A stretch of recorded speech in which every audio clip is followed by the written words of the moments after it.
قل إنما أعظكم بواحدة أن تقوموا لله مثنى وفرادا ثم تتفكروا ما بصاحبكم من جنة إن هو إلا نذير لكم بين يدي عذاب شديد.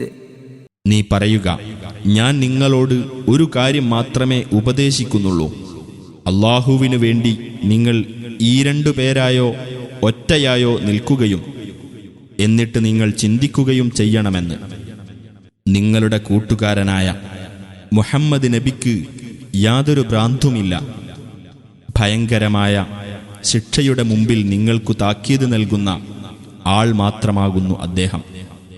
قل ما سألتكم من أجر فهو لكم إن أجري إلا على الله وهو على كل شيء شهيد. നീ പറയുക, നിങ്ങളോട് ഞാൻ വല്ല പ്രതിഫലവും ആവശ്യപ്പെട്ടിട്ടുണ്ടെങ്കിൽ അത് നിങ്ങൾക്കു വേണ്ടി തന്നെയാകുന്നു. എനിക്കുള്ള പ്രതിഫലം അല്ലാഹുവിങ്കൽ നിന്ന് മാത്രമാകുന്നു. അവൻ എല്ലാ കാര്യത്തിനും സാക്ഷിയാകുന്നു.